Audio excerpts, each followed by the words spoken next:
Siempre he tenido la sensación de que todos estamos bastante solos en la vida, sobre todo en la adolescencia. Bienvenidas, bienvenides, bienvenidos a Dilo con Igualdad de Género.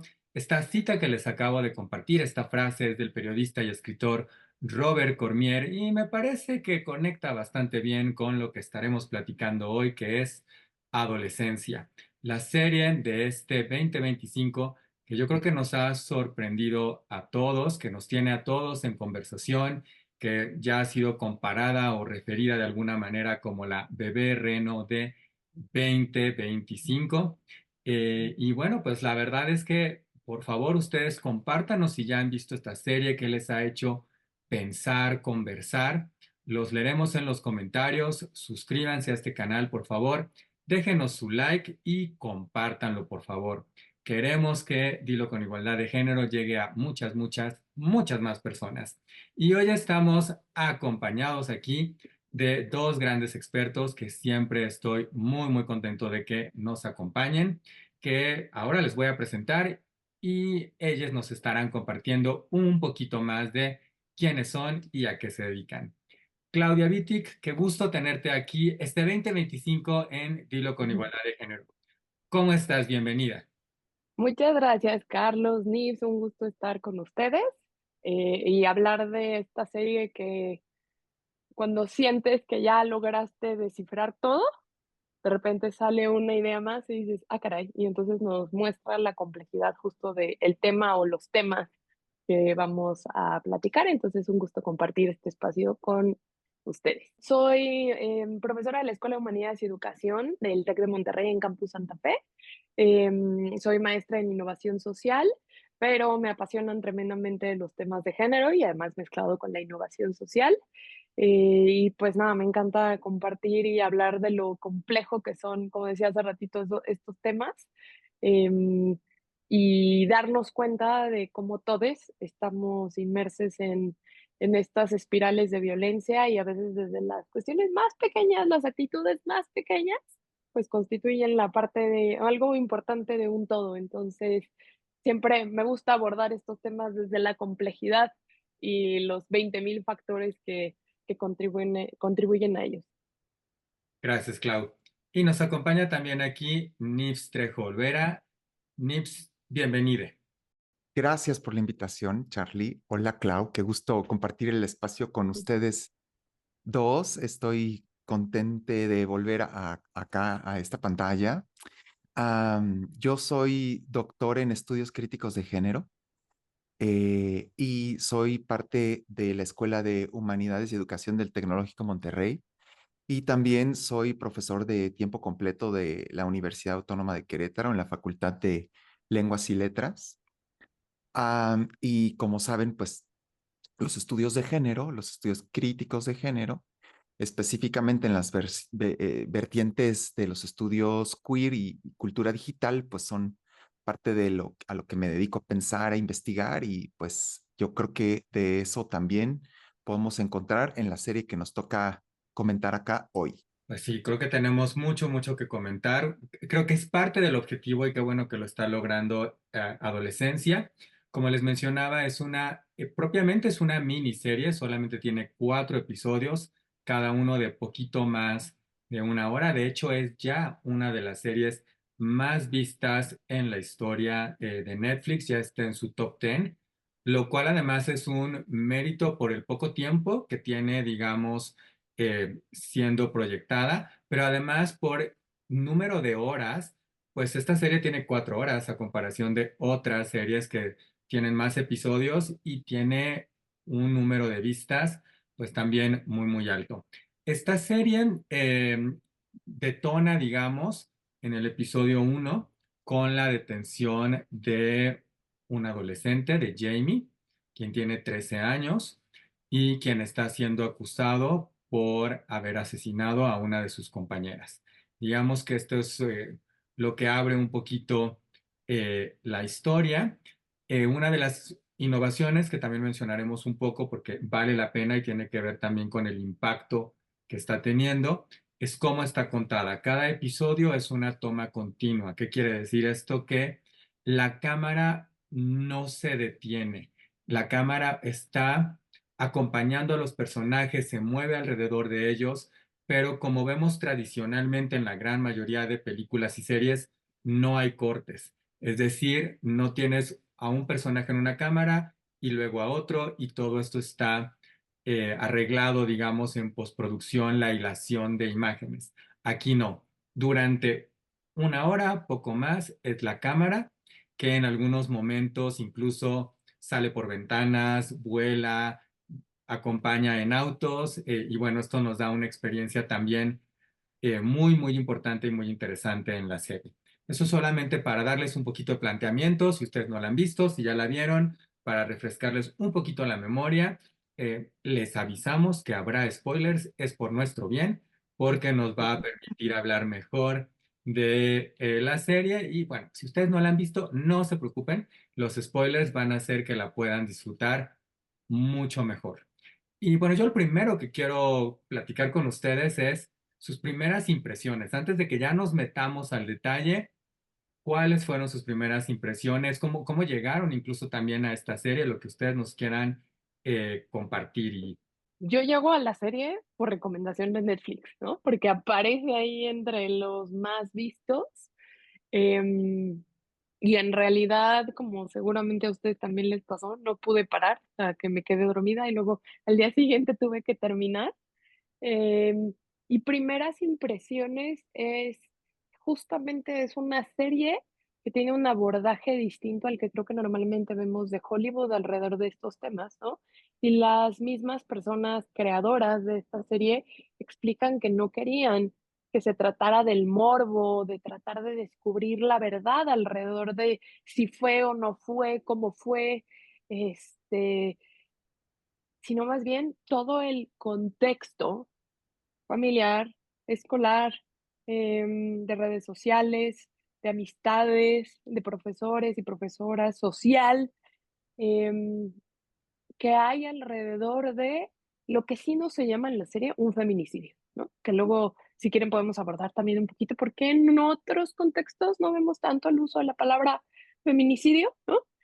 Porque parece ser algo un poquito más acotado a las realidades latinoamericanas, pero, y creo que eso es un poco lo que a mí, no, no un poco, una de las los N 1000 factores que contribuyeron a clavarme en la serie, porque no estás, aunque como espectador, estás, ¿no?, buscando el sí fue, no fue, como que te den una respuesta certera.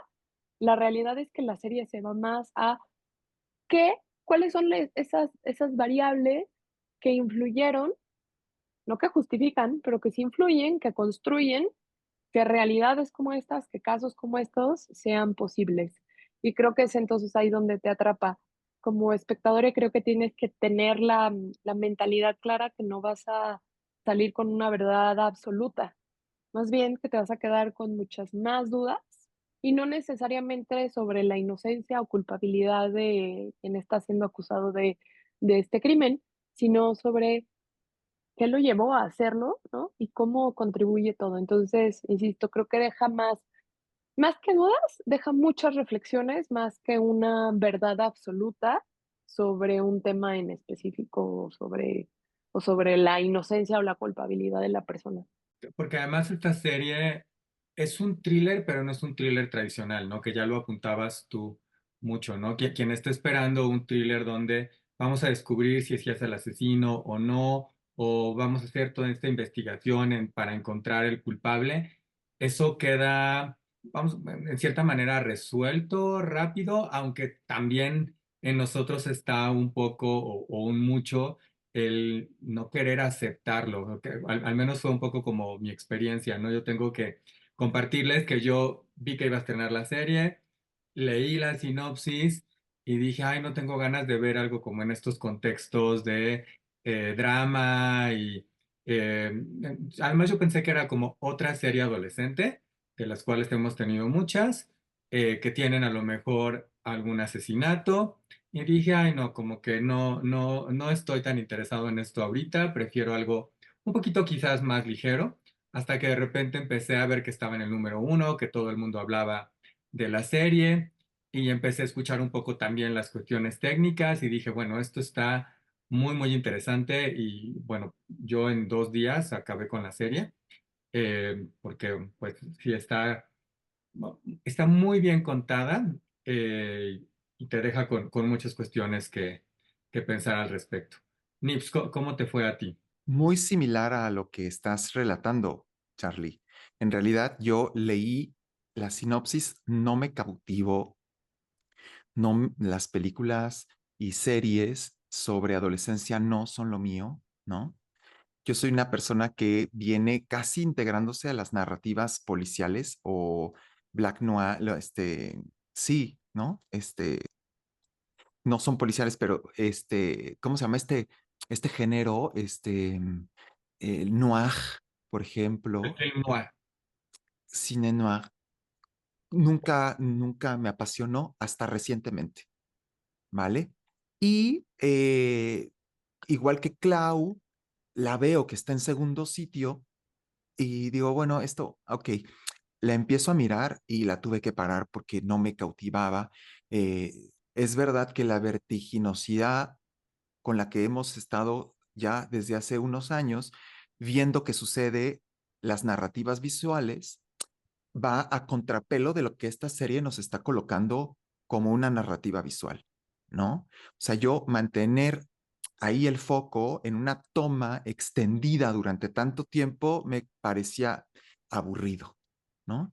Y que tiene también vasos comunicantes con el cine europeo francés, por ejemplo, ¿no? Que son cámaras que narran eh, más el tiempo del discurso que el tiempo de la historia, hablando en términos narrativos, ¿no? O sea, se detienen a ver un amanecer larguísimo hasta que de repente sale un personaje y toma una taza de té, 10 minutos. Oye, entonces se me semejaba un poco a eso, me parecía que era y yo la tuve que dejar. Y bueno, la continué al siguiente día y así cada capítulo, ¿no? El final me tomó 2 días. Por ejemplo, el capítulo final, que es el 4, me tomó 2 días. Entonces también habla de cómo el cine contemporáneo está construyendo nuestra mirada, o sea, el régimen escópico, ¿no? De lo que consideramos algo consumible hoy en día y algo que nos presenta una práctica distinta que se vincula con otras épocas, con otro tipo de cine. Pues recordemos que es cine inglés también, ¿no? Sí, sí, es muy importante tener en cuenta que es una serie británica y el contexto es británico, porque incluso Clau ya mencionaba algunas cuestiones en relación quizás a que pueden ser distintas o diferentes en un contexto latino, otras desde luego son universales, ¿no?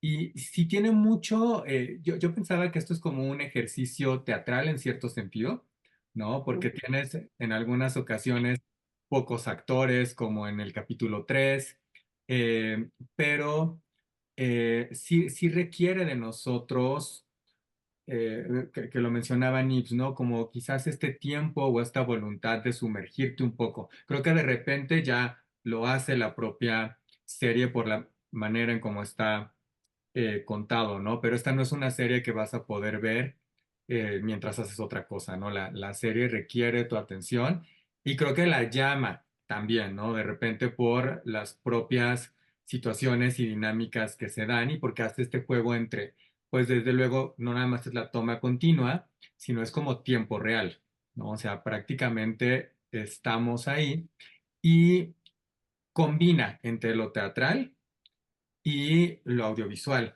porque no tienes una cámara, quizás ustedes puedan pensar en algo como Michel Franco, después de Lucía, que cada escena, ahí sí tienes diferentes escenas y hay cortes, pero cada escena la cámara está colocada en un solo lugar. Aquí no.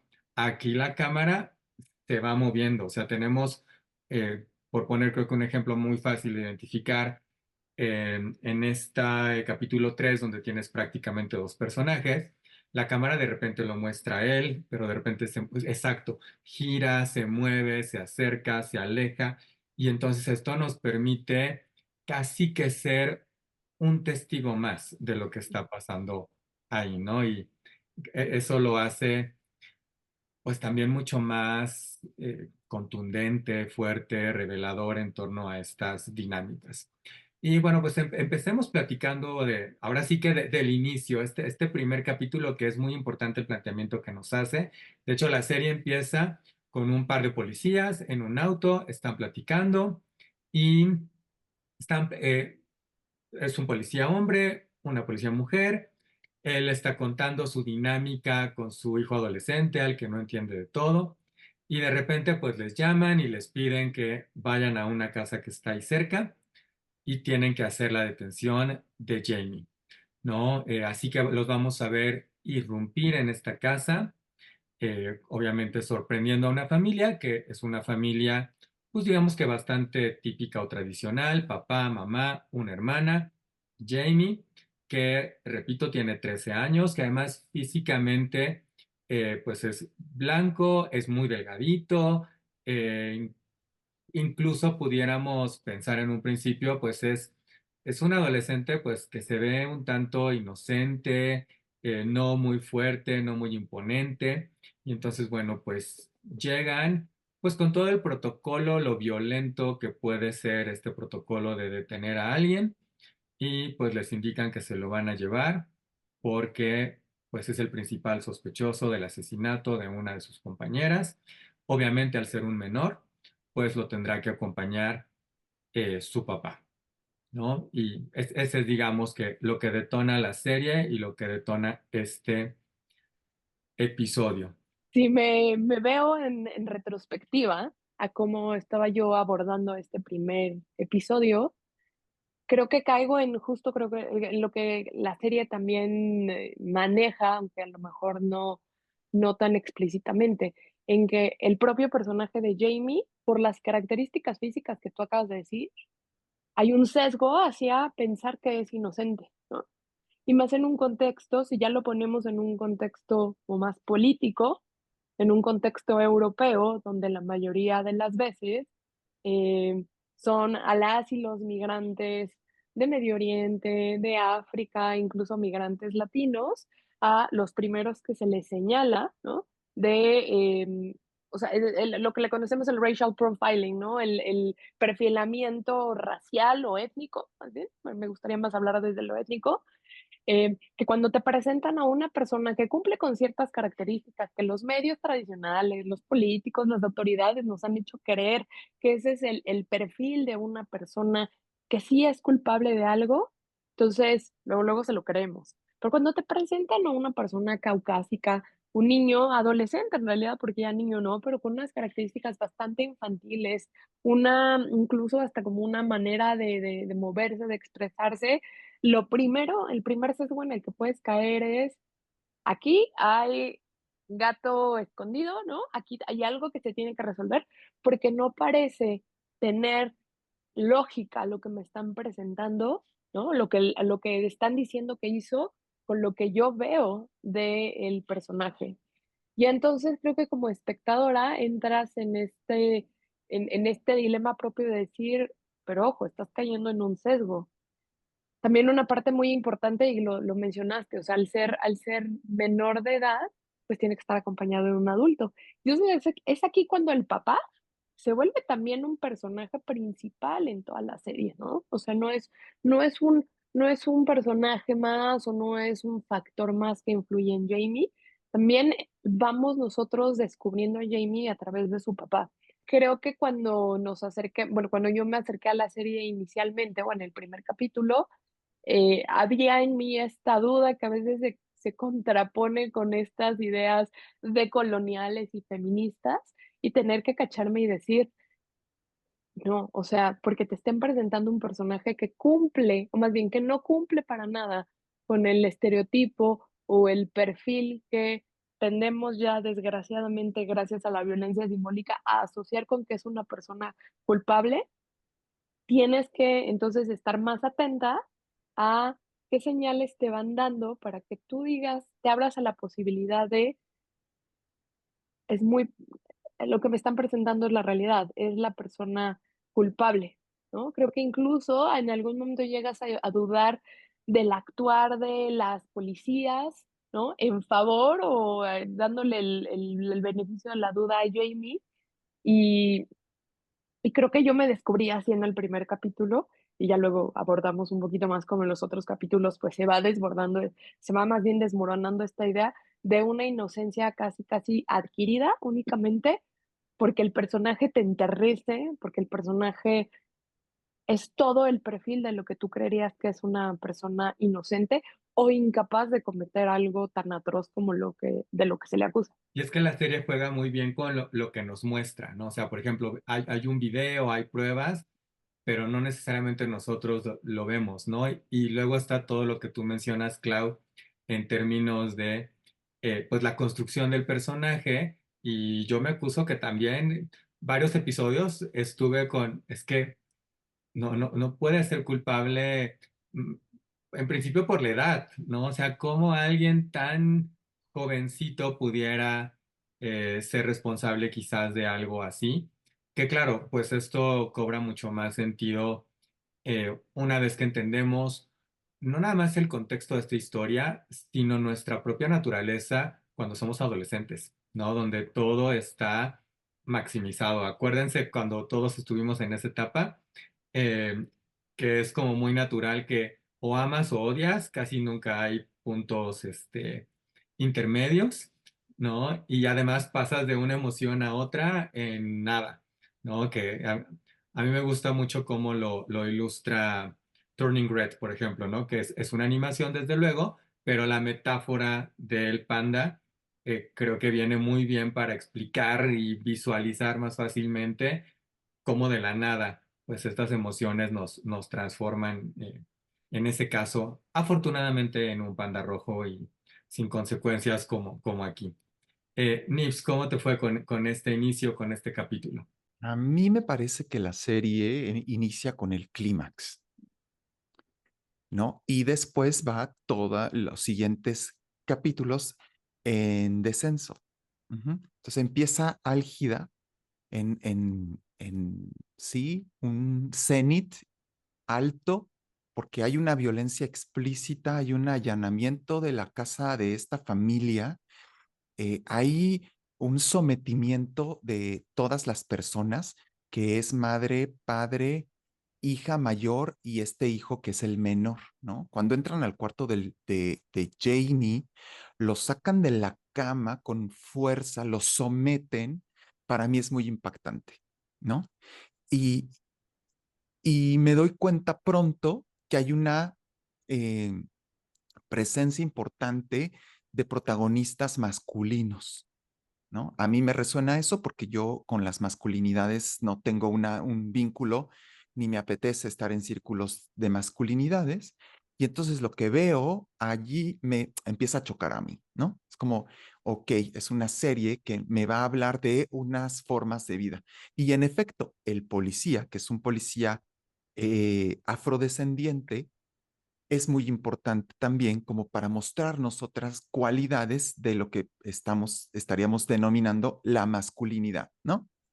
Eh, un policía, fíjense acá el engranaje, un policía afrodescendiente que tiene que hacer su trabajo deteniendo a un niño que pertenece a una familia blanca, ¿no? Cuya sospecha es de asesinato, ¿no? Un feminicidio.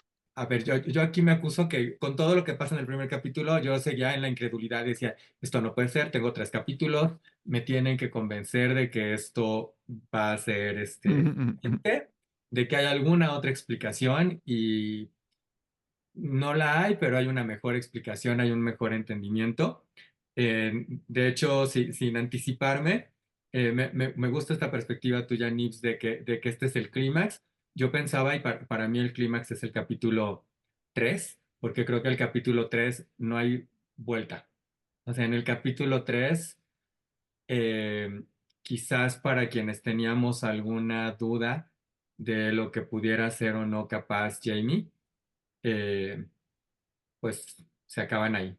Primero, me llama mucho la atención que cuando Jamie llega a los deparos, no sé cómo se llame, a la fiscalía, ¿m? Para ser entrevistado para que pues rinda, ¿no?, su testimonio de lo que pasó, las acusaciones, etcétera, le otorgan el derecho a estar acompañado dado que es un menor de edad.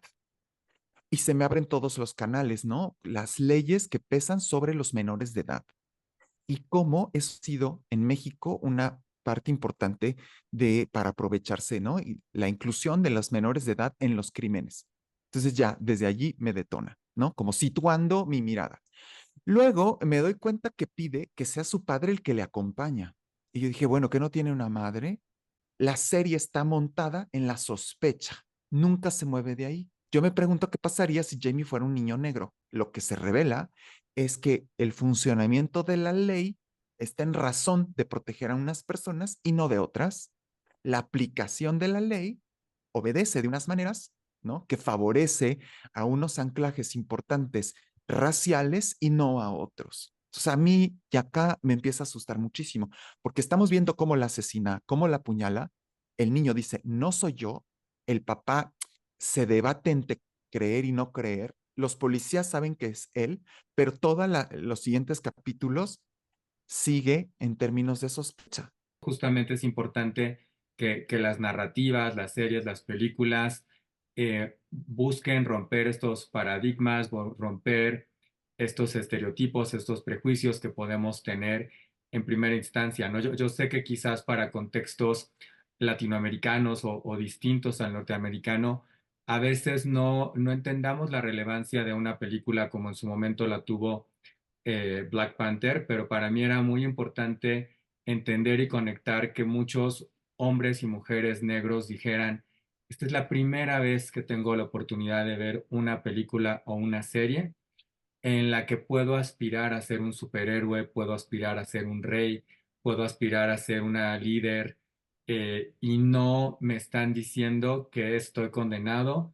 a drogas, narcotráfico, acabar en la cárcel, como sucede en muchas otras narrativas, ¿no? Entonces, eso es muy, muy importante y por eso es importante que tengamos historias, eh, pues, de todas las minorías y con todos los tipos de características, ¿no?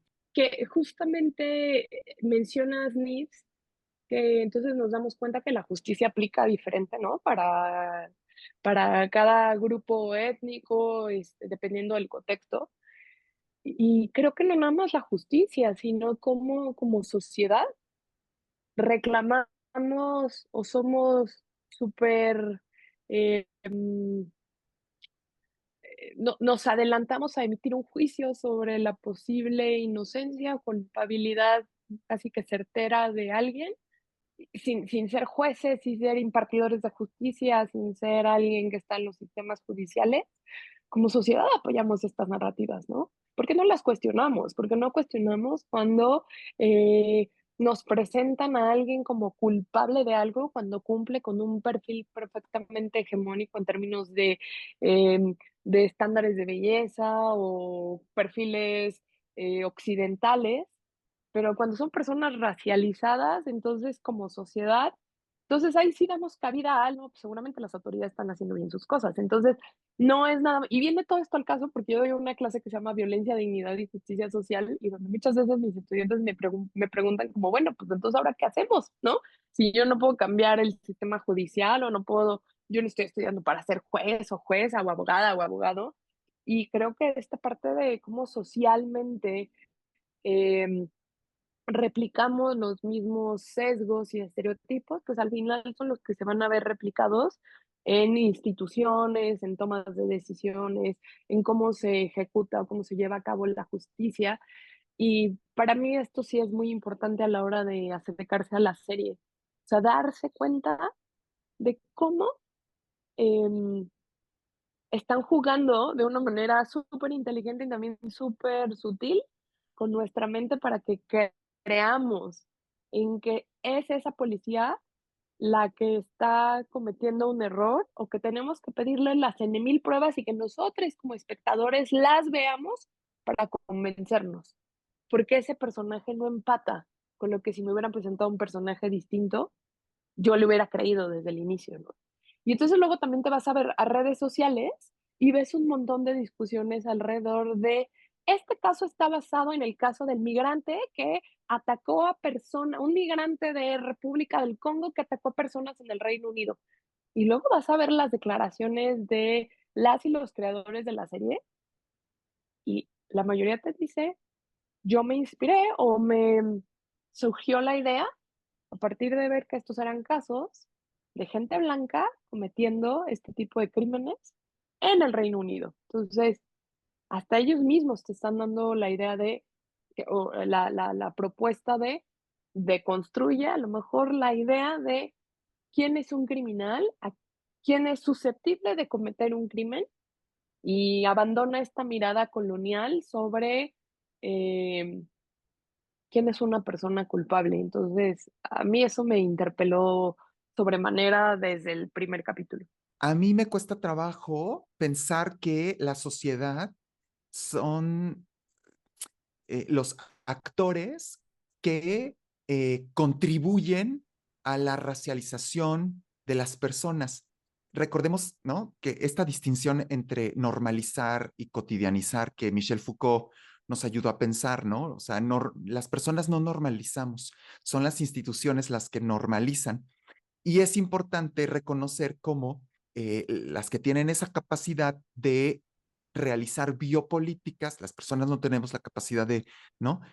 Nosotras operamos a través del biopoder, pero las biopolíticas se aplican a una población. Entonces, es un resultado el que la sociedad, las personas ciudadanas de a pie, consideren más fácilmente a una persona racializada, criminal, tiene que ver con un trabajo previo que instituciones han hecho importante como una medida biopolítica. O sea, pensemos cómo las leyes son hechas por unas personas, ¿no?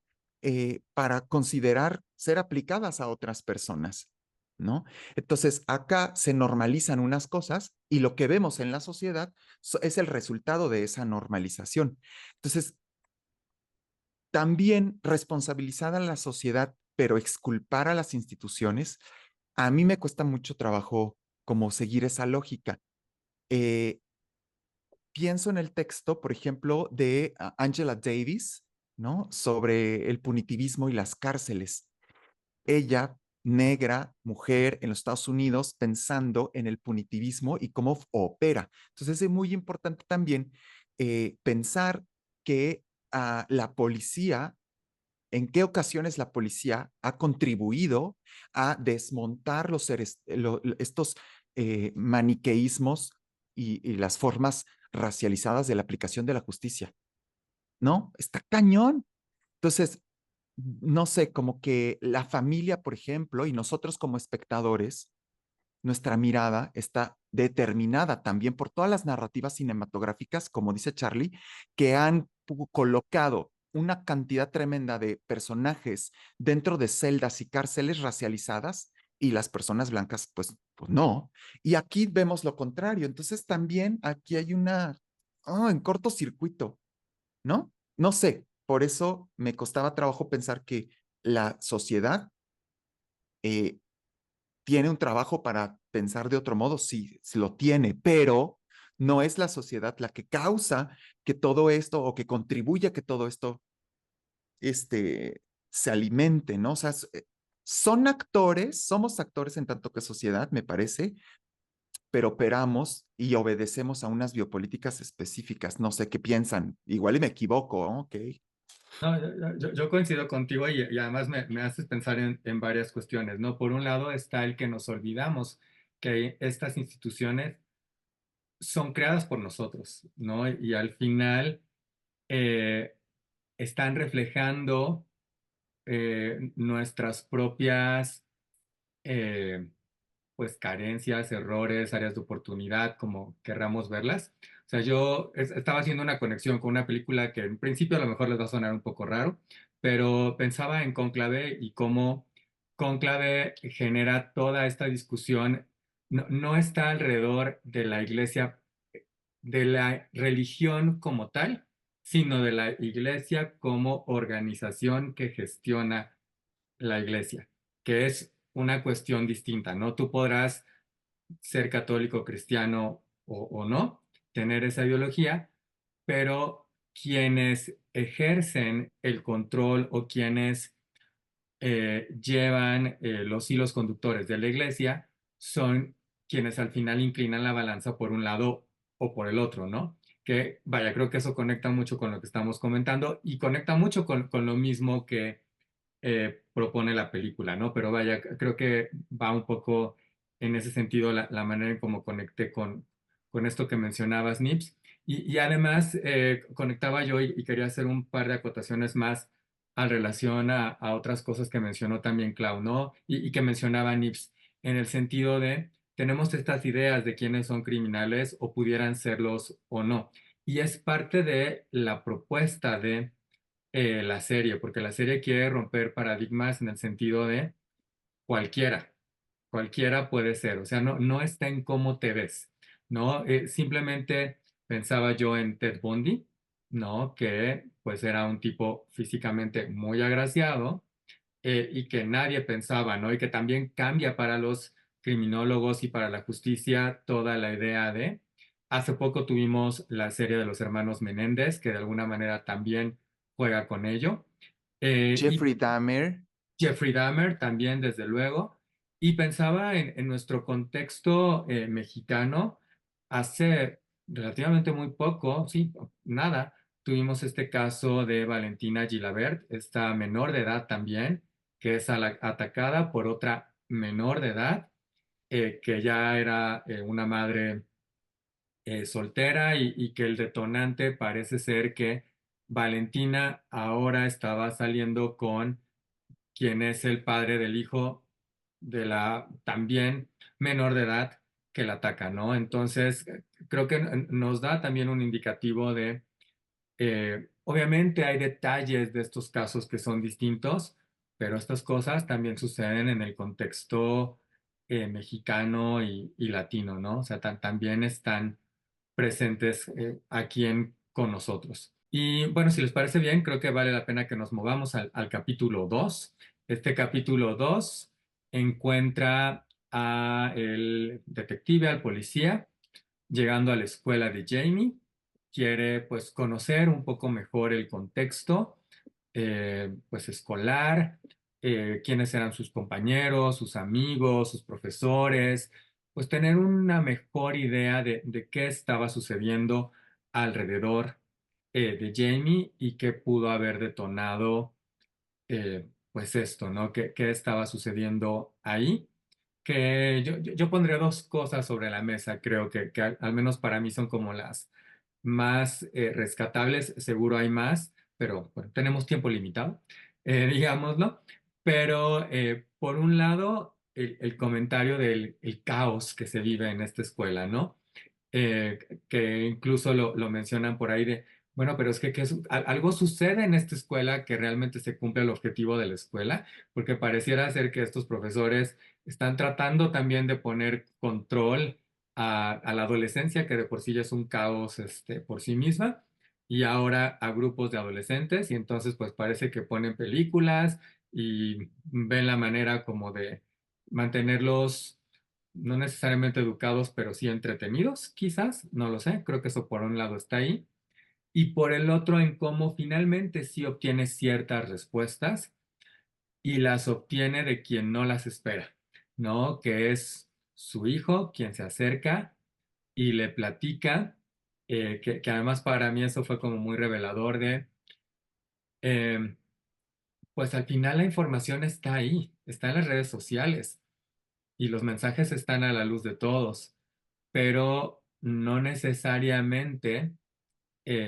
sabemos verlos o interpretarlos, ¿no? Porque los emojis, que quizás más universalmente, si yo pongo sobre la mesa el duraznito o la berenjena, todo el mundo entendemos, pero hay otra hilación de emojis que pues hay que estar como muy en ese momento, en esa edad, para poderlos interpretar mejor. Yo creo que el segundo capítulo puede leerse desde las premisas de la cultura digital, ¿no? En tanto que nos presenta que Actualmente nuestras vidas no solo transcurren en el plano físico, sino que también ocurren en la esfera digital, ¿no? Y que lo que ocurre en la esfera digital, tanto como lo que ocurre en la escena física, vamos a decirlo así, no están desconectados, forman parte de toda una experiencia, ¿no? Luciano Floridi es uno de los pensadores de la cultura digital. Él propone la categoría de la vida on life en lugar de off o on life, ¿no? Entonces, esto nos permite pensar, lo hace él porque dice, en contextos de hiperconexión, las experiencias de vida comunican eh, tanto lo físico como lo digital, están interconectados y se transmutan y también provocan desplazamientos que desobedecen, digamos, las fronteras de estos dos ámbitos. Entonces, hablar de fronteras entre lo digital y la vida física, ¿hasta qué punto es algo que podemos seguir manteniendo, digámoslo así? Y me parece que hay todo un lenguaje que tenemos que seguir aprendiendo de la cultura digital, ¿no? Hay otro investigador, Coldry. Coldry dice que las plataformas sociodigitales no solo repiten lo social, sino que generan nuevas formas de sociabilidad. Y aquí es que eso se ve pronto. Hay otros lenguajes, hay otras formas de relación, ¿no? Eh, Incluso hace que otras formas de masculinidad puedan encontrar vínculos, ¿no? Aquí se está hablando específicamente de lo incel, ¿no? ¿Qué es eso? Entonces nos damos cuenta que es todo un grupo de personas que gracias al advenimiento de las plataformas se encuentra vínculos y se genera una suerte de cofradía de la masculinidad, de gente de masculinidades jóvenes, ajá, que se sienten que no son atractivos, que sienten que no cumplen con los mandatos de la masculinidad, digamos, hegemónica, dependiendo de qué país estemos, pero que como el protagonista Jamie, ¿no? Es un niño, digamos, un poco escuálido, delgadito, blanco, chiquito, ¿no? Que más adelante el papá dice, es que le di todo, le permití estar en el fútbol, no, le pegaba tremendamente feo el balón, ¿no? Fuimos al box, no daba una. Entonces vemos aquí como ciertas características de lo que hoy denominaríamos un geek, ¿no? Un niño geek, estos niños que no son populares, que no devienen masculinidades que se afirman o legitiman a través de la violencia y la dominación de otras identidades a las que considera inferiores, pero no obstante, quiere alcanzar esos niveles y los alcanzan de otros modos, ¿no? En estas cofradías de apoyo de odio hacia mujeres principalmente, otras identidades a las que consideran inferiores y que entonces reproducen una suerte de masculinidad también odiante. Eso es muy importante y es lo que yo rescataría de de este segundo episodio. Que creo que vale la pena ahí puntualizar un poco incel, que yo también es un concepto que acabo de aprender. Significa incelibate como en celibato, ¿no? Y está apuntando a un celibato que no es voluntario, ¿no? Y que creo que conecta mucho con, estamos acostumbrados a muchas narrativas que nos hablan de la pérdida de la virginidad, ¿no? Y siempre como alrededor de la virginidad esta cuestión de ay, como el momento en el que va a suceder y todo el mundo tiene prisa porque eso pase y tenemos muchas películas como American Pie que giran en torno a ello, ¿no? Y aquí obviamente esto está, la mirada está vuelta desde el otro lado en el sentido de qué pasa cuando no logras perder esa virginidad que pareciera ser es como algo deseable, ¿no? O alcanzable, el estar ya teniendo una vida sexual activa y que es algo que apunta a la serie, ¿no? Nos da como una perspectiva muy diferente de todo esto. Poniéndome a investigar un poquito justo de dónde viene todo el tema de incel, ¿no? Que es involuntary celibate. Al parecer empieza con un blog en una chica en Canadá, donde ella quiere expresar como esta, pues, la mejor palabra que escucho, que se me viene a la mente es como frustración al no poder entablar algo que además por lo general tiene una connotación positiva, ¿no? Que es la heterosexualidad y, por supuesto, una vida sexual activa, que bueno, para hombres y mujeres atravesados por cuestiones de género, para algunos es un mandato, ¿no? De la masculinidad, de probarnos que en realidad son hombres y comenzar una vida sexual desde temprana edad, y para otras, pues, puede ser una razón para castigar cuando tienes una vida sexual activa, específicamente hablando de las mujeres. Y luego el término incel evoluciona y lo coopta lo que algunos han llamado la machosfera, ¿no? Estos espacios tremendamente misóginos, machistas, digitales, donde los hombres, no solamente hombres incel, sino hombres con una misoginia. El otro día escuché el término misoginia reactiva, ¿no?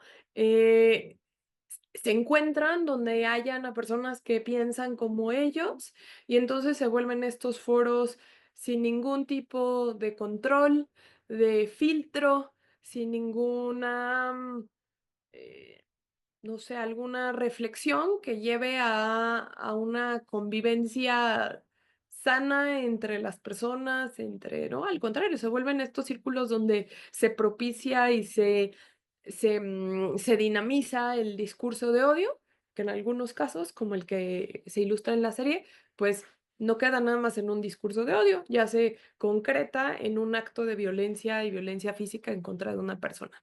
Entonces, em, el otro día también estaba viendo una entrevista que le hacen, ahorita les digo el nombre porque siempre se me va, Stephen Graham, que es el papá, el actor que interpreta al papá, porque además es uno de los creadores de la serie.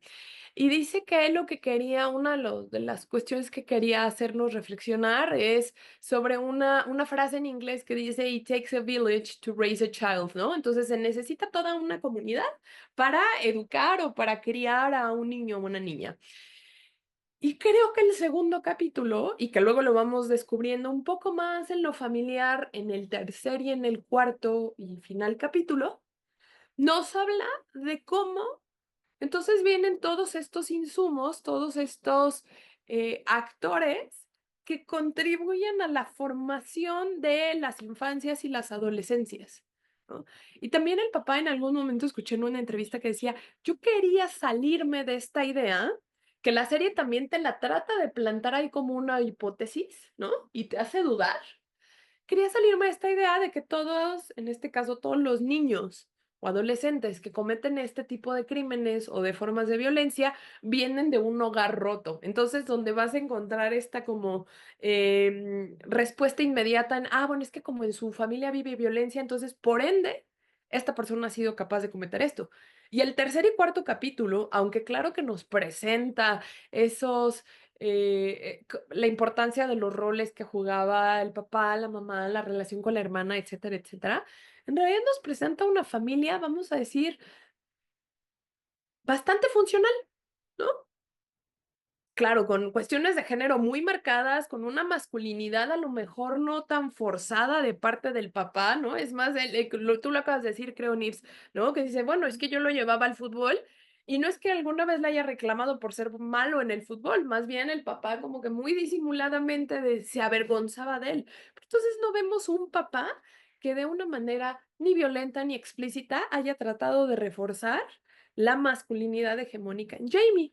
Y entonces te preguntas de dónde viene y te das cuenta que entonces todo este contexto y que la escuela nos lo pone muy bien, porque la escuela me parece que al igual que esta machoesfera o estas esferas digitales, es un lugar sin límites, es un lugar sin reglas, no hay consecuencias de nada, no hay una verdadera reflexión. El rol de las y los profesores que nos muestran en la serie parece ser, lo decías tú hace ratito, Charlie, meramente de entretener, o sea, entretienen, pero no hay consecuencias de nada. Hay una permisividad excesiva en la escuela y entonces donde los discursos que las y los adolescentes van jalando de redes sociales, de los propios círculos, seguramente algunos círculos familiares donde se replican, donde están presentes, se traen a esa escuela, se socializan, pero no hay quien les ponga un alto, no hay quien les haga reflexionar y les forme más que castigar o más que simplemente ser súper punitivistas alrededor de, y no en todos los casos, ¿no? La serie nos lo muestra.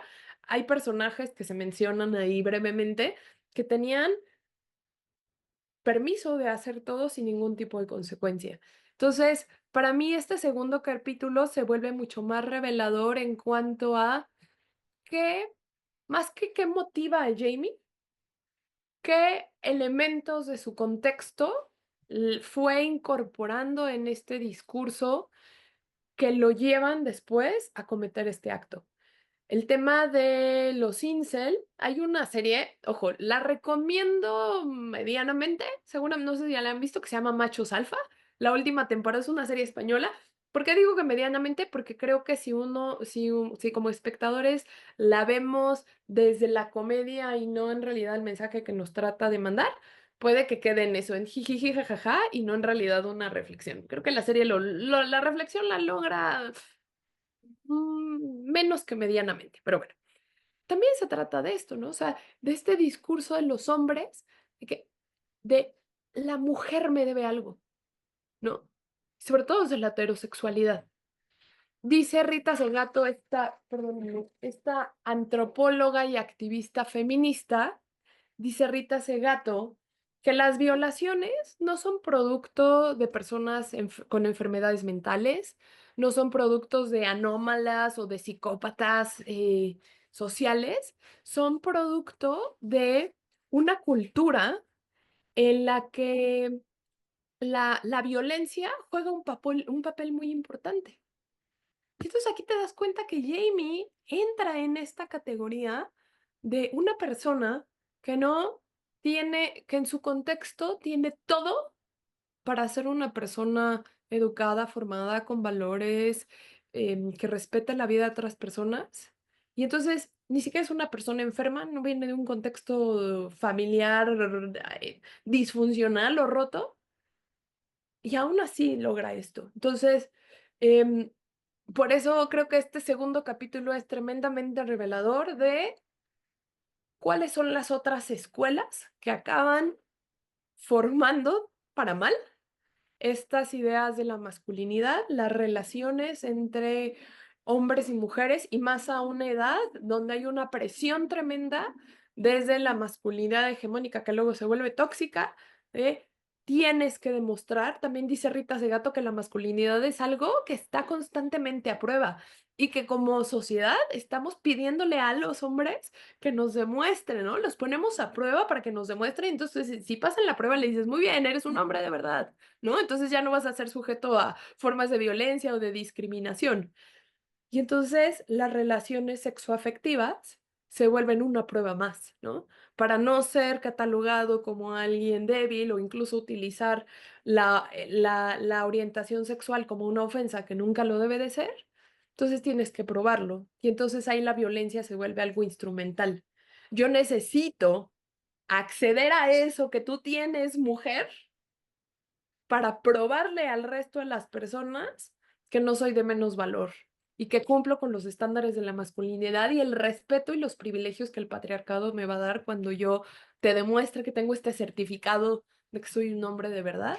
Entonces la violencia se vuelve instrumental para llegar a eso que me va a dar ese certificado, esa estrellita en la frente. Vean The Mask You Live In o La Máscara en la que vivimos, que justo habla de esto que mencionaba Clau y de cómo, pues, lo dijiste muy bien, ¿no? De alguna manera existe este mandato para los hombres en principio de tienes que hacer muestra de esta violencia y estarlo validando constantemente con ciertos deportes, el fútbol, siendo líder, nada que sea sensible, todas las artes obviamente no están ahí, este trato, esta relación con las mujeres y demás, y cómo romper esa máscara justamente y mostrar que podemos ser seres sensibles y que eso no hace que seamos más o menos masculinos, pues es muy, muy importante, ¿no?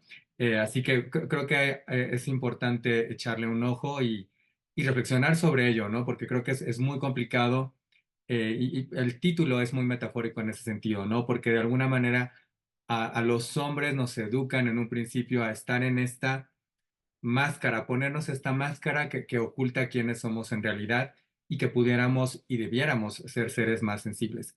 Y también me parece muy importante, Clau, y mencionaste, esta también es otra recomendación ahí, échenle un ojito a una película que se llama El Estrangulador de Boston, que pueden encontrar en Disney Plus, que está basada en una historia real y que justo muestra cómo hay, o espero que sea una mejor manera de decirlo, ha habido, espero que ya no sea hay, pero sistemas que han permitido los feminicidios en ciertos contextos a lo largo de los años, ¿no? Y cómo están validados, ocultos, a través de los propios sistemas sociales y policíacos, ¿no? Entonces, creo que esa puede ser una recomendación también importante. Y Clau, mencionabas mucho que, bueno, todas estas estos elementos que forman y educan socialmente, ¿no? Y uno de los que apunta justamente la serie son las redes sociales. Eh, los creadores aquí también hicieron esta referencia a Andrew Tate, que es un influencer que yo, la verdad, pues bueno, no conocemos aquí, no estamos en ese contexto, pero es un influencer que a mí me hizo pensar aquí en México en el Temach o en Adrián Marcelo. Andrew Tate se denomina como un misógino, no tiene millones de seguidores, es uno de los influencers más importantes, ¿no? Y la serie apunta nuestras miradas a que tengamos presente que están ahí estas figuras, ¿no? Y a que también tengamos en cuenta un par de aspectos que me parecen muy relevantes, ¿no? Uno, eh, con quién están teniendo contacto, cuándo y cómo están teniendo contacto los jóvenes con ello, ¿no? Porque algo de lo que se habla mucho en la serie es que los papás buscaban respetar estos espacios y estos momentos de Jamie, que Jamie pasaba mucho tiempo solo en su habitación, ¿no? Y solo es entre comillas, porque si antes ya existían maneras de comunicarnos, ahora en las redes sociales, pues él pudiera estar solo físicamente, pero conectado con otras personas, con otros contenidos vía redes sociales, ¿no? Y entonces esto explica también este otro factor que está contribuyendo a la educación, a la sociabilización de Jamie y de los adolescentes, ¿no? Que está ahí y que el punto, digo, no estamos llegando ahorita a conclusiones todavía, nos falta hablar de un par de capítulos y de algunas cuestiones más, pero que nos habla de cómo necesitamos, pues, mejorar nuestros canales de comunicación con las adolescentes. Y ya con eso yo voy a dar pie al capítulo 3, que yo les decía que es mi capítulo favorito, me parece verdaderamente desgarrador, no es un acto masoquista, me parece favorito por las revelaciones que nos hace.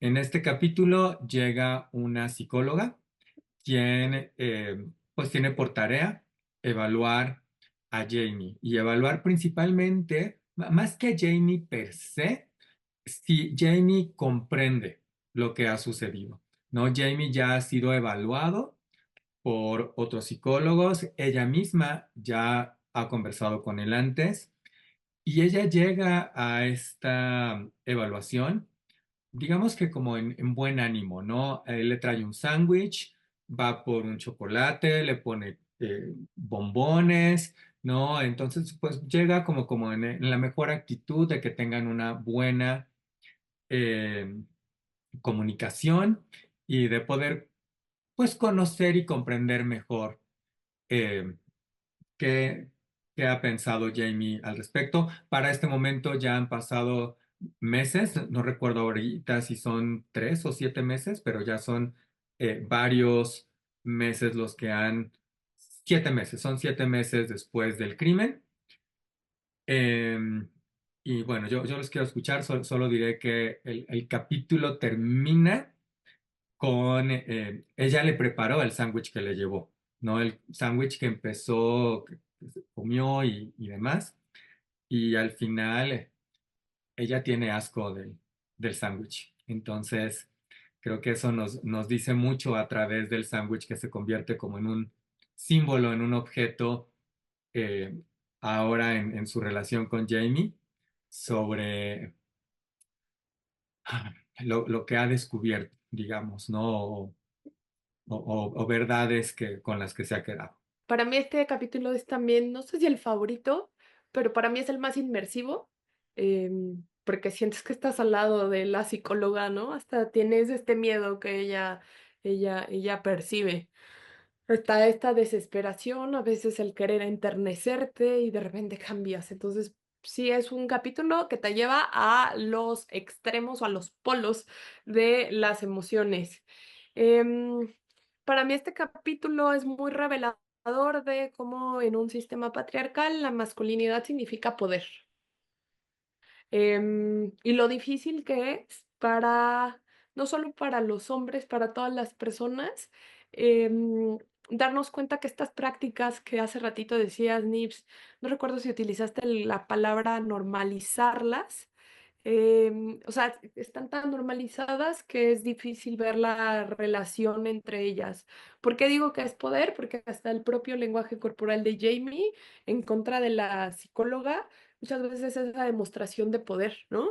Y cualquiera de nosotros que hemos estado en una situación a lo mejor donde por ser quien eres, te has sentido en desventaja física, emocional, psicológica, como sea, logras percibirla, ¿no? También te puede llevar a momentos muy, muy personales. Em, y entonces para mí es donde es este capítulo donde también le cuesta mucho trabajo y tú ves que el propio Jamie batalla para entender desde dónde viene la construcción de su masculinidad y cómo la utilizó o utilizó el poder que el patriarcado le da para obtener algo. Y obtener algo, por eso es el círculo vicioso, ¿no? Obtener algo para tener acceso al poder, pero entonces usó este poder y así se vuelve todo un loop, en un loop infinito. Em, y para concluir, creo que también nos habla, o a mí me remitió mucho a la idea de esta, quiero llamarle responsabilidad afectiva, aunque Jamie no tenía una relación ni siquiera afectiva con su víctima, Em, o más bien no necesitas estar en una relación cercana o íntima con una persona para tener responsabilidad afectiva.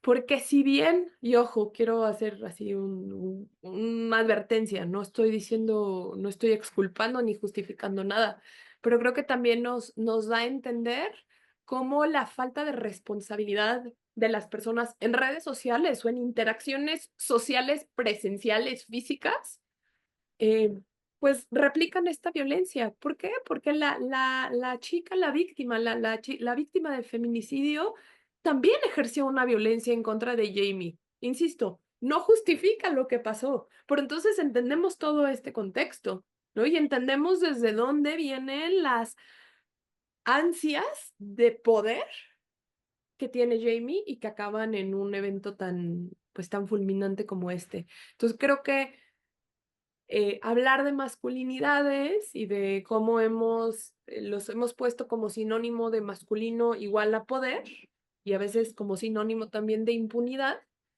em, nos tiene que llevar a como todes, hemos sido partícipes en la construcción de estas masculinidades y a veces las usamos muy, o sea, incluso a veces las mujeres las hemos usado pues y al final nos acaban afectando, ¿no? Las acabamos reforzando.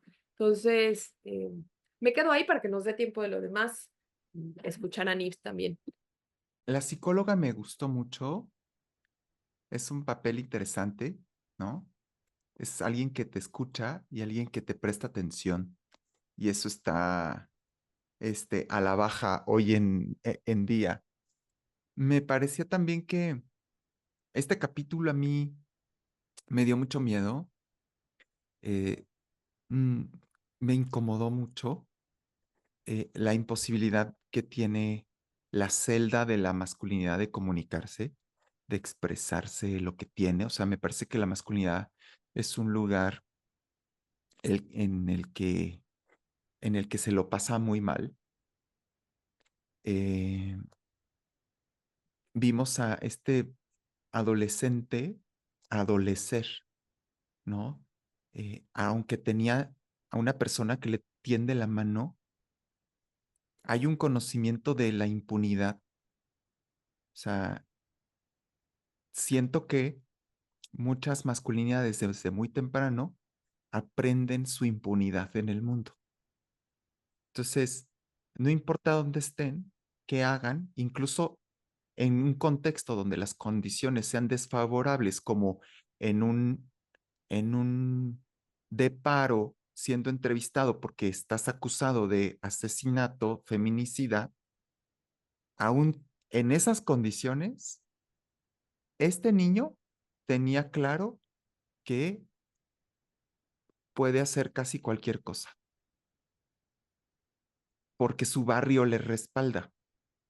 Esta frase que parece muy coloquial, su barrio me respalda, tiene mucha lógica, ¿no? Es la cofradía de la masculinidad. Esta forma de operar de las masculinidades como si fuera un club en el que todos se conocen pero no se conocen. Y lo único que hace que estén, mm, digamos, unidos o sosteniéndose, voy a usar esta palabra, aunque temo que ensuciarla con la masculinidad, perdónenme, es que se sostienen porque para mantener, digamos, sus privilegios y la hegemonía, ¿no? Entonces, este capítulo me resonó un montón con lo que está pasando a nivel global con el advenimiento de la extrema derecha en el mundo. Entonces, que Adolescence salga como una serie que pone estos temas en, ¿no? En las narrativas visuales, digamos que distribuidas en vía streaming, en estos momentos, eh, según Stuart Hall, ¿verdad? Pues tiene unas implicaciones importantes en el circuito de producción de la cultura. Ajá, porque nos espejea, porque nos abre nos plantea preguntas, ¿no? Como ya lo repitió muy bien Clau, ¿no? ¿Cuáles son los insumos de los cuales los hombres aprenden su masculinidad? Ajá. ¿Es solamente la familia quienes crecen, crían a sus vástagos? Las respuestas pues se abren, ¿no? O sea, no es la familia. Eh, eh, Hoy más que nunca me parece que el conocimiento fuera de las instituciones es más potente, más importante, ¿no? No es lo que aprendemos en la casa, con la familia, no es lo que aprendemos en la escuela. Y esto es lo que se asoma en este capítulo porque es una contienda.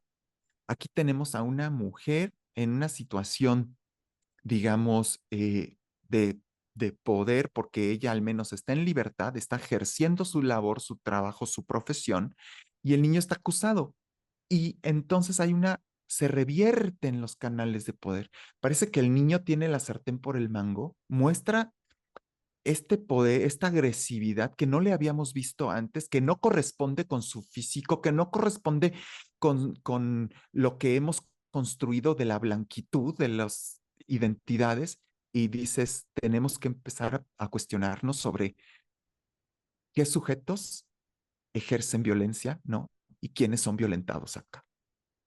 Qué importante lo que dices, Nips, porque encuentra ecos y para mí explica y conecta con muchas de las cuestiones que estamos viendo hoy también en contextos políticos, por ejemplo, ¿no? Que ya tú los apuntabas, ¿no? Y este capítulo justo es muy importante porque aquí finalmente vemos mucho más de quién es Jamie y de lo que quizás sí puede ser capaz, ¿no? Que antes no nos los habíamos imaginado, ¿no? Y yo, por cierto, estoy pensando, dejen muchos likes, porque yo estoy aquí ya haciendo mi labor. Creo que necesitamos un capítulo, estoy aquí que acompañe este capítulo y que nos ayude también desde lo psicológico, ¿no? Porque creo que es muy importante aquí apuntar, eh, yo no soy psicólogo, tengo pocos conocimientos al respecto, pero es importante, hemos hablado y esta serie se llama Adolescencia.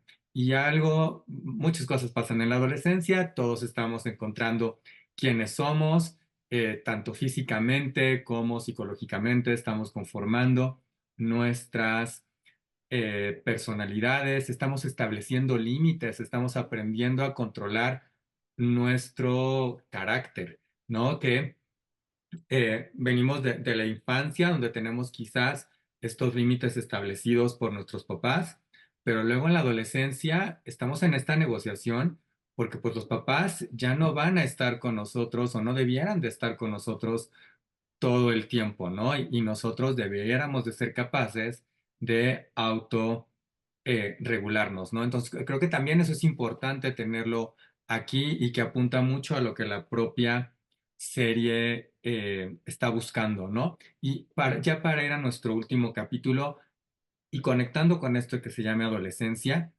algo que buscamos en la adolescencia es ser aceptados y caerle bien a la gente. Y Jamie le pregunta a la psicóloga en algún momento, entonces, ¿cómo te caigo? ¿Do you like me? Y no les voy a decir qué contesta o no contesta la psicóloga, pero creo que es muy revelador, ¿no? Está la necesidad de Jamie, que explica mucho de lo que sucede en la serie, y está nuestra propia respuesta de si nosotros nos sigue cayendo bien o nos sigue gustando o pareciendo lindo Jamie, o a lo mejor ya no, y no nada más Jamie quizás, sino nosotros mismos como sociedad. Y bueno, vamos con eso a el episodio 4. Hemos ya mencionado algunas cositas al respecto. El episodio 4 sucede 13 meses después del asesinato, de la detención, en la víspera del juicio. Es el cumpleaños del papá, justamente. Este capítulo prácticamente no tiene presencia de Jamie. Jamie simplemente habla por teléfono para felicitar a su padre. Y lo que vemos en este capítulo es los efectos de todo este evento alrededor de la familia, pero también conocemos finalmente a la familia, que creo que Clau lo mencionaba hace un ratito, porque también existen mucho estas cuestiones de, claro, pero ¿quiénes educaron a Jamie? ¿De dónde viene Jamie? Seguro viene de un matrimonio, de una familia rota, de padres divorciados, de violencia doméstica, y caemos o buscamos encontrar todas estas explicaciones mucho más fáciles, quizás. Creo que esa es la mejor palabra que puedo encontrar. Más que convencionales, fáciles. Las preguntas que nos hace esta serie son uno de los aportes importantes cuando logramos politizar la narrativa visual, ¿no? Más allá de nos entretuvo o no nos entretuvo. Ciertamente, am, el capítulo final me costó trabajo a mí. Lo partí en dos, lo vi en un día y en otra noche, ¿no? Eh, para resumirlo, me parece que son los estragos que, que ocurren a causa de un delito, de un feminicidio. Una colega me dijo, acertadamente me parece, son hijos sanos del patriarcado. O sea, son hijos sanos de un sistema que se rehúsa a modificar sus prácticas vetustas, vamos a decirlo así. Son hijos sanos, sanísimos, es que no está enfermo, no lo patologicemos, ¿no? Patologizamos a Jeffrey Dahmer, oh, está súper loco, no, mira lo que hace. Si patologizamos, entonces desculpabilizamos a la sociedad que produce esos sujetos, ¿no? Entonces yo creo que acá necesitamos ir más allá de lo que podríamos pensar que patologiza a estos sujetos y pensar qué sociedades están produciendo este tipo de subjetividades que se permiten hacer estas cosas. Entonces, el último capítulo es muy triste, es muy triste. O sea, es la tristeza encarnada. Yo al final, o sea, yo decía, no, no, no, no, qué suerte tengo de no ser padre, madre, sadre, como dicen las bogueras, ¿no? No, porque es una responsabilidad tremenda. Creo que también necesitamos pensar los alcances de la crianza. ¿Cómo podemos politizar la crianza? La familia patriarcal nuclear queda corta dada la composición contemporánea de las sociedades. No podemos seguir pensando que el padre y la madre y el hijo son un núcleo eh, y que se hacen cargo de la crianza y que este núcleo consanguíneo, además, una máxima colonial patriarcal, ¿no? La consanguineidad, eh, es la responsable y no, no, no, no, no, no. O sea, las familias viven en células más amplias, interconectadas con muchas cosas, pero los impactos también lo tiene la sociedad misma, lo vemos, ha matado a la niña de otra familia, ¿sí? Y acá esta serie nos queda de ver eso. ¿Dónde está la historia de esta niña? Ujú. Aquí volvemos a las series que se centran en los personajes que cometen los crímenes, ¿no? O sea, apología del criminal.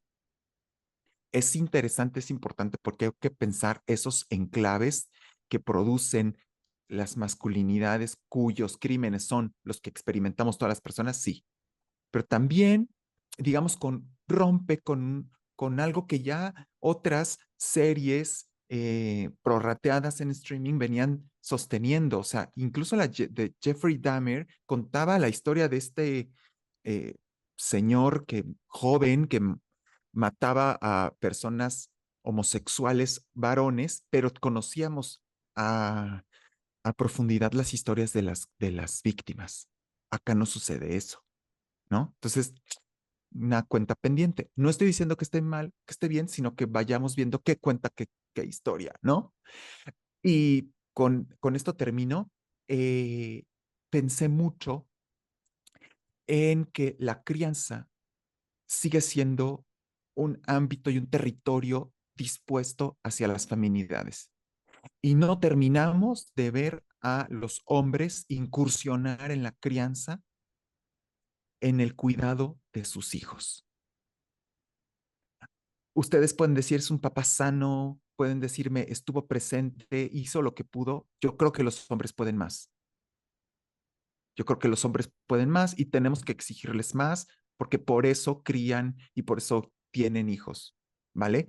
Y la mamá, la tristeza de la mamá, la imposibilidad de la mamá de expresarse, de la hija y siempre estar supeditadas al papá, que además es el día del cumpleaños, el, el, el último capítulo del cumpleaños del padre, o sea, estar supeditadas a la hegemonía de este señor, ¿no? Y su dolor, verlo como el dolor más grande, a mí me causaba náusea. Nos dejas con muchas cosas que pensar, Nils.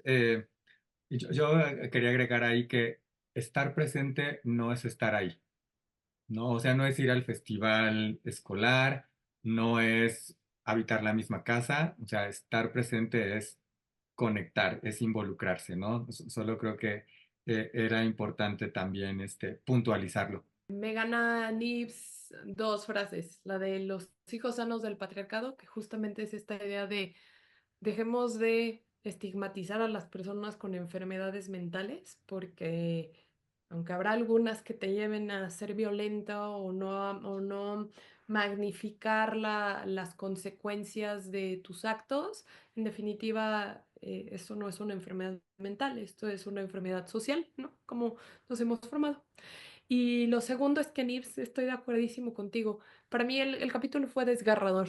Desgarrador porque tienes que ver a una familia en un duelo del que creo que pocas veces se habla. Casi siempre asociamos el duelo con una muerte física, ¿no? Que una persona deje de estar en este plano terrenal. Pero Jamie deja de existir en el núcleo familiar, en la convivencia, en la casa. Su presencia ya no está y no va a estar. Y vemos, me abriste los ojos, Nips, no había visto como esta hegemonía y como las reacciones siempre de la mamá y de la hija están a la espera de qué dicta el papá. Pero me parece terrible y me parece, ahora sí, trayéndolo a un contexto más, ni siquiera latinoamericano, mexicano, me quedo pensando cómo, pues también las familias que culpa o no, aportaron o no, que pierden a una persona por haber cometido un crimen, también son familias que viven otras formas de violencia, ¿no? Y la viven a través de los propios adolescentes. Entonces te das cuenta que nadie aprendió nada, ¿no? Porque la masculinidad te impide reflexionar, ser sensible, abrirte, ves esto y culpas o dices los incels y entonces ahora se estigmatiza a los incels y entonces ya también ser incel o no tener relaciones te lleva a la locura y cometes esto, ¿no? Entonces siento que nadie aprendió nada, por eso los adolescentes cuando van a la tienda de, pues, donde venden artículos para el hogar, se atreven a también a violentar a esta familia. Y entonces te das cuenta cómo cuando seguimos viendo a los crímenes como únicamente, me remito a Rita Segato, como el acto de personas enfermas, anómalos sociales, psicopatías, no hay una reflexión profunda en qué hacen las instituciones, como decía Nibs hace rato, o nosotras y nosotros como sociedad también, que siguen teniendo, seguimos eh, arando la tierra y una tierra fértil para que este tipo de expresiones violentas surjan. Porque aquí el ciclo de violencia se repite y la familia va a seguir siendo víctima de la violencia. Incluso dicen, y si nos movemos a Liverpool, ¿no? Y alguien dice, es que allá también nos va a alcanzar esto. O sea, n- no hay, parece no haber una escapatoria hasta que en algún momento a lo mejor vemos un espacio de sensatez del padre y de la madre donde se sientan y dicen, ¿qué hicimos mal? ¿No? ¿Y cuáles fueron nuestros alcances? Y entonces ahí no nada más tenemos que preguntarnos si las madres y los padres están educando bien a sus hijos y a sus hijas e hijes, es que la crianza tiene que ser un tema colectivo. Aunque hayamos decidido no ser, no engendrar, es un tema colectivo, es un tema social, porque las causas de la violencia no vienen únicamente del núcleo familiar, ¿no? O de lo que hemos denominado núcleo familiar, vienen de otros lados, de otros insumos y otros medios. Y creo que nos nos obliga a pensar. A mí ¿por qué decía un contexto mexicano? Porque pienso en muchas veces la revictimización, desgraciadamente, de las familias que tienen a una persona en prisión, bueno, privada de la libertad, y donde las familias entonces también son víctimas de la violencia. Y creo que entonces ahí sí dinamizamos la espiral de la violencia en vez de frenarla. Y un capítulo desgarrador y donde sientes el duelo. Tú te vuelves parte de ese duelo y de esa tristeza que la familia trata de afrontar de la mejor manera posible, pero te das cuenta que siempre hay un retroceso. Creo que está esta propuesta, este llamado a derribar las letras escarlata, ¿no? Porque de repente la familia queda ahí con... ellos no cometieron el crimen, pero como están asociados y como forman parte de la familia, pues pareciera que también son culpables de una forma u otra y que además es como mucho más fácil encontrar este núcleo culpable, ¿no? Que justo tiene que ver con lo que estaba mencionando Clau, ¿no? Y que no tenemos de repente nosotros también tan presentes que aunque Clau lo dijo muy bien, algunos hayamos decidido no tener hijos, pues sí estás educando de una forma u otra a niños, adolescentes, a tus sobrinos, incluso a través de las propias redes sociales, pero qué dices, cómo lo dices, cómo te comportas, eh, cómo te diriges a los demás. O sea, detalles tan sencillos a veces y quizás voy a ir a algo muy nimio como llegar y saludar y esto incluye a las personas que están haciendo algún servicio en tu trabajo, ya está educando y le está diciendo a la gente, esta persona que se ocupa, por ejemplo, de la limpieza, tiene la misma importancia y merece el mismo respeto y merece que le des ese saludo y no porque se ocupe de ello, puedes hacerla más o menos o hacerle más o menos, ¿no? Entonces, son esos pequeños detalles en los cuales, pequeños y grandes, digo, ahorita estoy hablando de los pequeños, pero pequeños y grandes, en los cuales todos estamos incidiendo en la educación. Y bueno, yo voy a una última participación con ustedes. Por favor, si nos regalan alguna eh, pues, conclusión, algún último pensamiento. Y aprovechando por ahí, al final también regálenos sus redes sociales o dónde los podemos encontrar y dónde podemos seguir conversación con ustedes.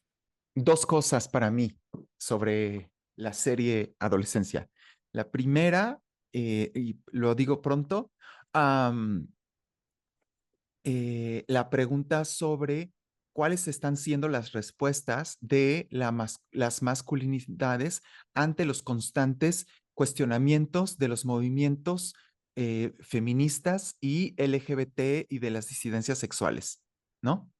Esta serie nos muestra algunas contrarrespuestas a eso, ¿no? Es una renuencia a la redistribución y organización de la vida, me parece. Y por otra, la pregunta por la familia, ¿no? En sociedades que están desmembradas o, digámoslo, moleculizadas, siguiendo a David Le Breton, eh, no hay más que vivir el duelo, como dice Clau, a puerta cerrada. Y eso me parece muy peligroso. Necesitamos pensar en familias extendidas y en familias más allá de la consanguineidad. A mí me pueden encontrar en Instagram, soy Nips Trejo. Y pues muchas gracias, Charlie. Gracias, Clau. He disfrutado nuestra plática. Espero que nos podamos ver pronto. Creo que esta serie tiene que invitar a todos los espectadores a cuestionarse si han contribuido de alguna manera o no, desde lo más micro a reforzar estas masculinidades. Y que la plática de las masculinidades no creo que deba de ir en el sentido de construir nuevas masculinidades. Para mí es derrocar todos estos estereotipos, expectativas, roles que nos impone el género únicamente por el sexo asignado al nacer, que tendríamos que pensar más en dignificar a la persona, en la libertad, en el libre desarrollo de la personalidad, de los gustos, de del ser. Y creo que tenemos que replantearnos el cómo queremos estar en este mundo, donde todas las personas podamos ser libres y donde no haya expectativas sociales que cumplir únicamente porque somos hombres o porque somos mujeres, y cuestionarnos si alguna vez hemos tenido alguna actitud, un comentario, una acción que, siendo parte de un iceberg, haya sido a lo mejor la parte más chiquita y la más profunda del iceberg, pero que haya contribuido a estos discursos de qué es lo que tiene que ser cada quien y qué se espera, al grado que orillamos, desgraciadamente, a algunas personas a conseguirlo a costa de lo que sea. Yo en X estoy como @clau_twittig, o sea, como mi apellido, pero con una T de el extinto Twitter antes. Y también un gustazo estar con ustedes y muchas gracias por organizar e invitarnos, Charlie. Muchas gracias a ustedes, gracias Clau. Yo les invito por favor a que nos sigan, a que conversen con nosotros. Les comparto que parece que sí se va a hacer, así que por favor déjenme su like aquí, suscríbanse, coméntenos.